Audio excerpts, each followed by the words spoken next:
Hi, how are you? I'm Dr. Marc Hardy. I'm the Director of Nonprofit Executive Programs at the University of Notre Dame. I am the founder of the Sharing Fire concept. My co-host, Marcia Hatch, is not here tonight because I wanted to talk for at least 2 shows in depth about the concept of sharing fire. When I speak all over the country and do leadership programs called Leadership Through Sharing Fire, people always ask me, sharing fire, what does that have to do with leadership? What's that all about? And the reason I call it sharing fire, it comes out of Greek mythology. And it's about philanthropy. My degrees are in philanthropic studies. And as I studied philanthropy, we find that the first time the word philanthropy is used is in the myth of Prometheus. And in the myth of Prometheus, he was a titan. And Zeus, who was the ominous god of war, decided that the human beings that existed and that he created were no longer worthy. They were imperfect, they were silly human beings, they were always getting angry at each other, they made silly mistakes. Even though they made progress, it seemed like they were always doing things that just weren't right. They weren't perfect enough for Zeus. So he decided that he was going to destroy that race and create a new race. He was going to start all over. But Prometheus loved the humans. He loved the humanity of the humans. And when we talk about the love of humanity, we're talking about loving the best in us. Let's face it, we do some things that aren't real lovable sometimes. But as a race, we all want to spend our life with a person that cares about us. We all want our children to do well. We all want a good life. Sometimes we slip up. But in fact, as people, we're basically good. And so Zeus decided, though, that he would take the fire back from the mortals that he had given them to keep them warm, to give them light when it was dark, to cook food, to make weapons, to make tools, so on and so forth. And if he took the fire back, he knew that would destroy the race. They would freeze to death, they would starve to death, they wouldn't be able to see where they were. So when Prometheus found out that he did this, he snuck back to where the fire was kept, and he took it back, and he shared it with the mortals again. And that is where the concept of sharing fire comes from. When Prometheus shared the fire with the mortals, he gave them the ability to keep themselves warm, to survive, and on top of that, to thrive by giving them the tools to cook food, to make weapons, to make pots, to make other things that would help them survive and thrive and grow as a race. Now, as you can imagine, Zeus was pretty upset about this. And so were the other gods. If you know Greek mythology, you know there's not just one god, there are many gods and goddesses. And the gods and goddesses made fun of Prometheus because they couldn't understand why he loved these mortals, these humans. And in Greek, love is philo, and human or humankind is thropy. That's why we have anthropy, right? So we have philanthropy, so that is the love of humans. So what happened was they started making fun of him, and they called him a philanthropos tropos, a person who loves human beings or loves humanity. And it was a derogatory term. They just could not understand why he could have any affection for these creatures whatsoever. And his act of sharing fire with them was an act of philanthropia, which then became philanthropy as we use it today. Now, when you first think of the word philanthropy, what is the first thing you think of?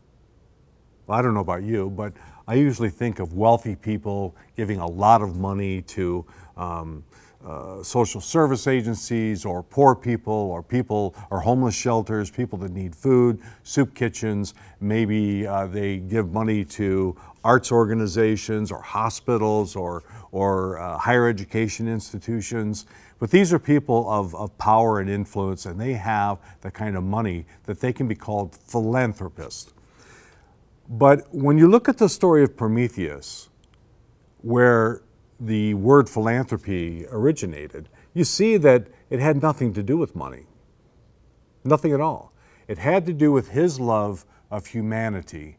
And the fact is that his act of philanthropy was giving people fire to help them survive and thrive. So he gave them a tool to help them create a better life for themselves. Let me repeat that. Philanthropy is the act of giving people tools to help them create a better life for themselves. So you and I, if we are helping people by giving them the tools to create a better life, are in our own right philanthropists. Now you say, well, that's silly. I'm not a philanthropist. I don't even know philanthropists. I've never been helped by a philanthropist. Well, I would beg to differ with you. I want you to do a little thinking here. I want you to ask yourself, if you could point to a person or maybe a couple of people in your life and say, if it weren't for that person or those people, I would not be the person I am today. And I like the person I am today. If it had not been for this teacher or this clergy person or this friend or this family member. Now, my attitude is that as parents, we should always be helping our children and giving them the tools to create a better life. But outside of that, other people don't really have a moral obligation to help us. So if they do, it is truly an act of philanthropy. In other words, if a teacher, for instance, goes out of his or her way to help you, above and beyond the call of duty in the classroom, and encourages you in your talent and so on and so forth, that's an act of philanthropy. They don't have to do that. Their job is to teach in the classroom. But if they take a special interest in you, if they say to you, you have a talent, you have a gift in this area, and I want to help you develop it, that is an act of philanthropy, because what they're doing is they're saying, I'm going to give you a tool to help you create a better life. So ask yourself, who would that person be? Now, for me, it was Dottie Heminger. She was a teacher in junior high school, and I'll talk more about that in a minute. Now, once you have that person firmly in your mind, I want you to think about what it was that they did for you that was so powerful.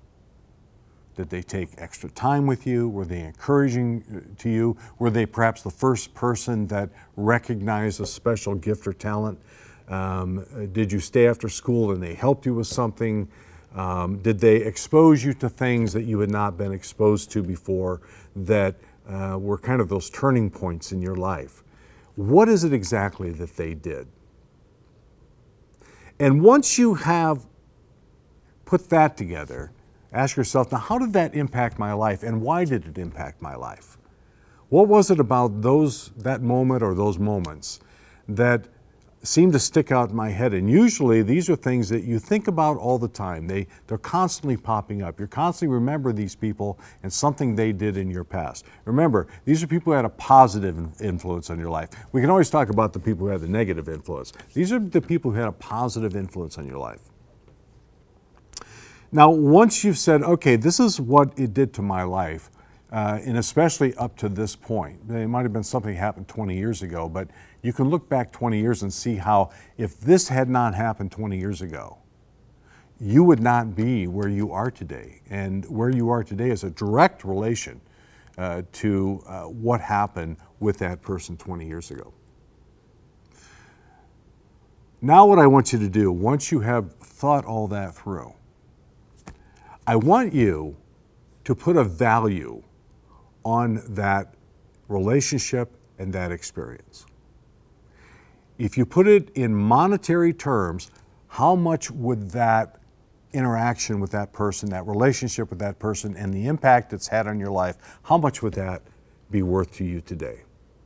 Because remember, I'm calling it an act of philanthropy, and people think of philanthropy in financial terms in today's world. Yes, I'm trying to make a point here.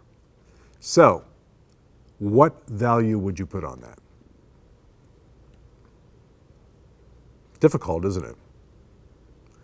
I will tell you that when I speak across the country, and I do this at every seminar because it is the focal point of what I'm trying to make, most people will tell me, they'll shake their head and just say, it's priceless. I can't put a value on it. I don't even know where to start with that. And I'll ask the group, how many would put the price of priceless on that experience with that person? I would say 90% of the room raises its hand. Now what's interesting is, the further away we are from that experience with that person, and the more we see how it has impacted our life over the years, the higher the value of it. When I do young people, like when I talk to them at high school or college, oftentimes they'll say, oh, well, $500,000 or $1 million or whatever the amount is. And part of that is because they're thinking of in terms of the job they have now and where they are in their life right now, but they haven't gotten far enough away to see that that little thing that happened, 5 years ago in their life, 15, 20 years from now is going to be a huge difference. It's sort of like when you're going down the road and all of a sudden your wheels turn just a little bit and you keep on going. Well, if you keep on going, the further out you get, the further away you are from where you were headed. And when you get 100 miles down, you're way off from where you were originally. So a lot of these people, because of their age, are here, and when they get out here, they start seeing the profound effect that had on their life and how it projected them in that particular way. I had a acquaintance of mine who was an oncologist, and we were talking about sharing fire, and I was explaining this concept to him, and this light went on in his eyes, and he says, oh my gosh. He said, it just struck me that the reason I'm an oncologist is because of my 5th grade chemistry teacher. And I said, well, how did that happen? He goes, well, she was the one that recognized my talent in chemistry, and she said, I think you've got a gift here. And she really helped me develop that. And I have to say that triggered everything else. That was the ripple effect that triggered everything else. And I said, well, have you ever thanked her for it? And he said, I never have.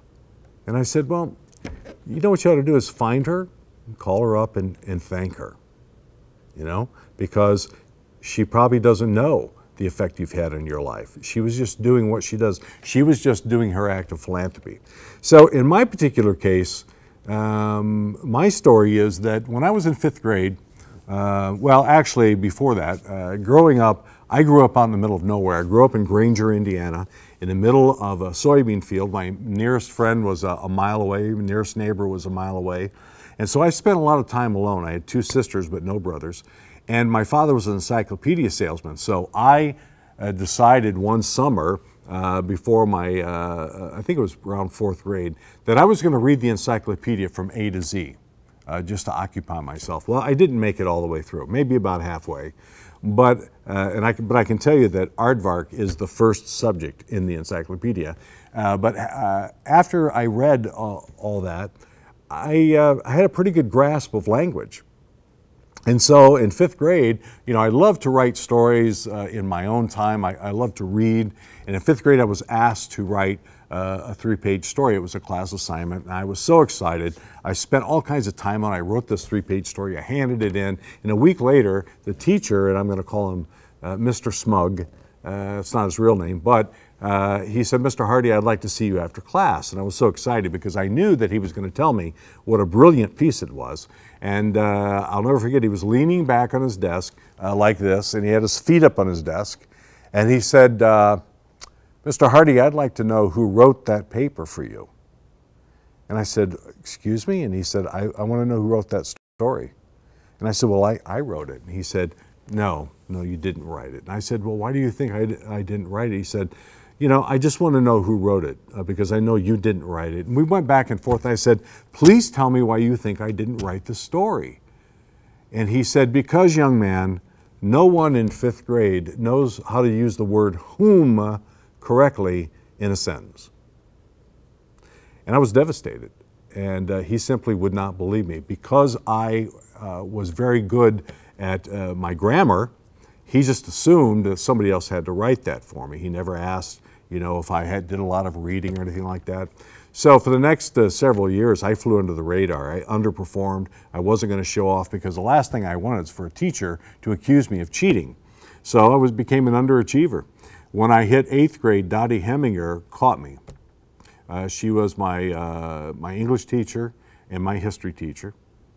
And we had to do an assignment in class where she gave me, everybody, a 3-page assignment. It was all text, but it was a lot of dialogue, but there was absolutely no punctuation in it. And our job was to go through and punctuate the entire 3 pages. So, you know, it was in class, and I just thought, whatever. So I did it, and I handed it in. And about a week later, Dottie Heminger called me aside and said, I'd like to see you after class. And I'm thinking, uh-oh, what did I do now? Not again. And she said, look, you've been in my class for 2 months, and you've gotten mostly D's and F's. You've been underperforming.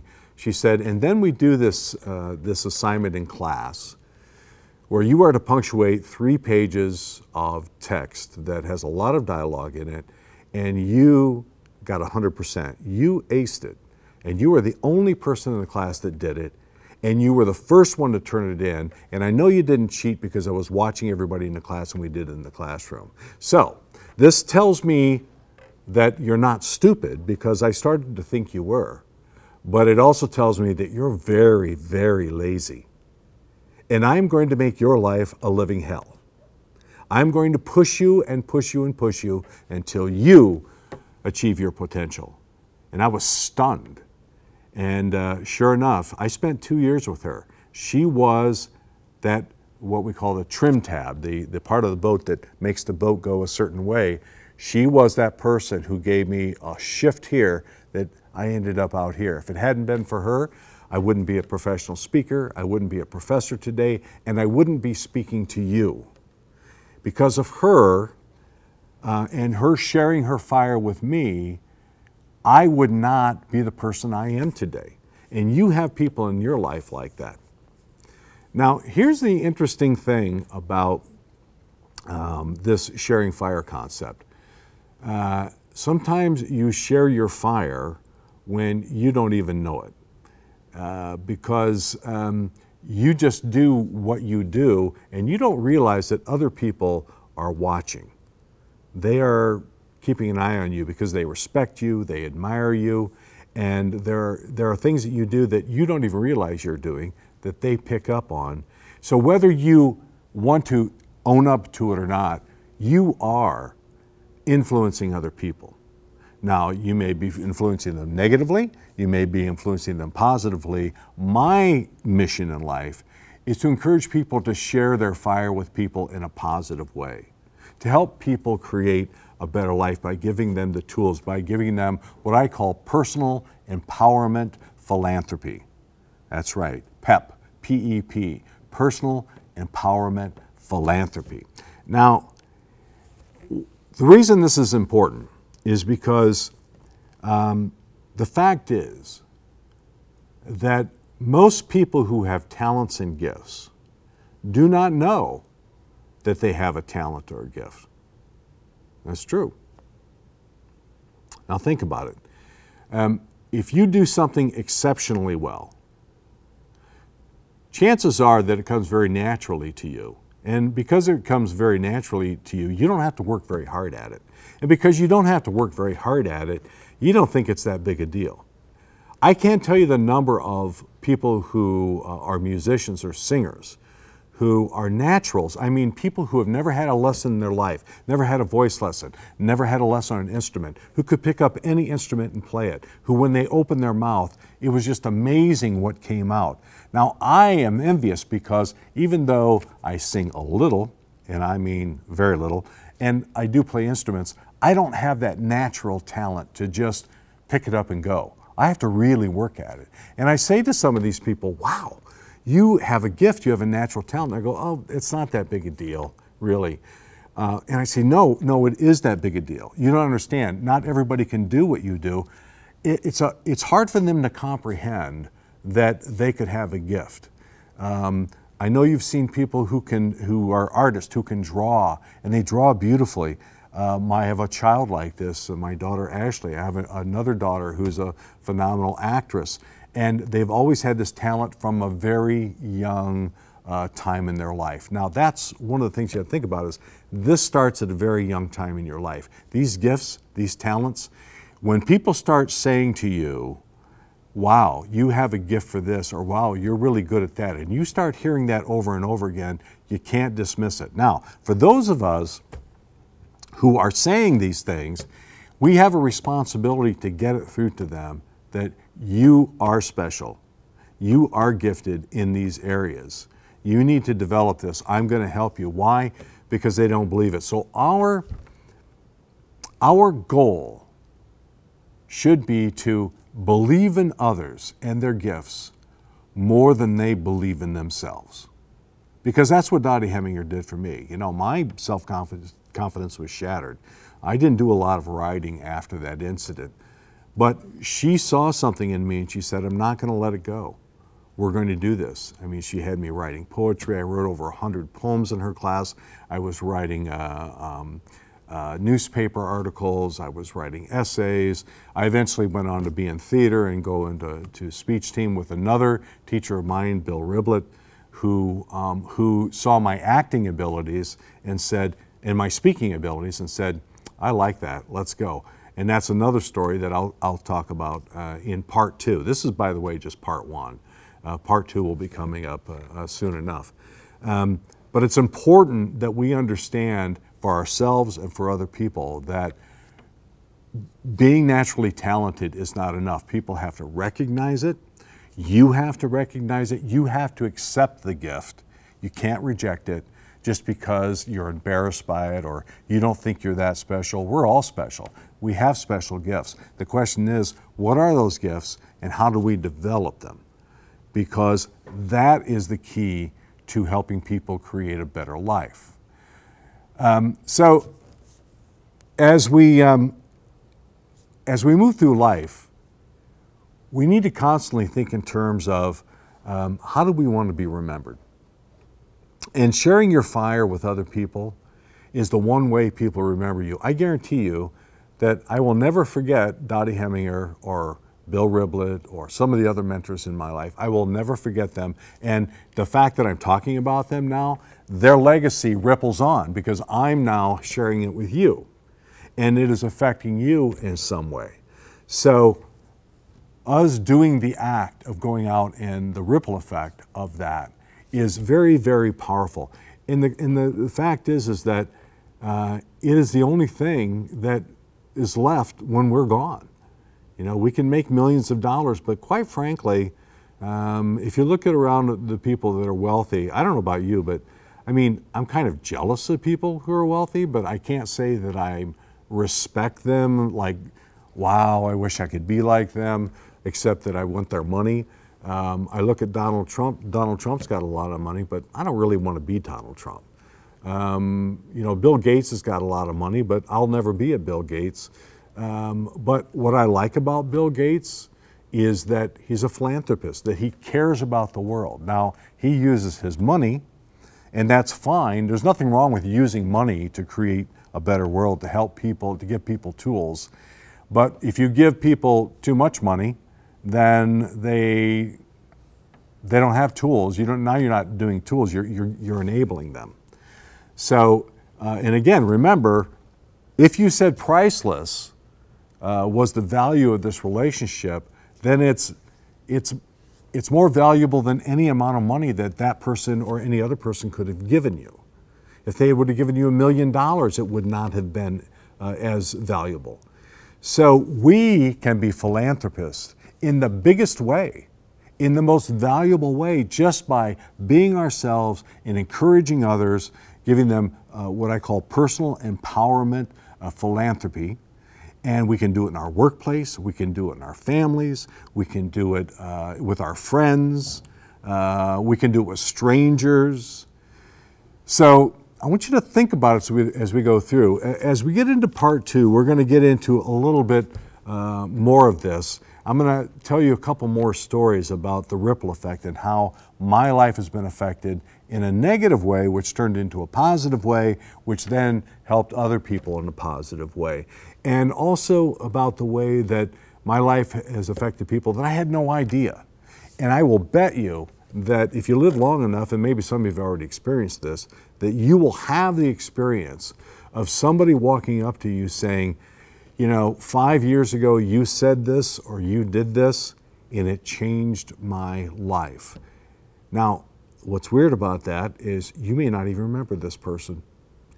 You may not remember what you said, and it's a huge responsibility because now you realize you don't remember the person, you don't remember what you said, but this person's life was profoundly affected because of you and your actions and your words. We have to be careful. In our next segment, we're going to talk about a story about why we need to be careful about what we say. It's kind of funny. It's something that happened to me, but I'll bet you've had similar things happen to you.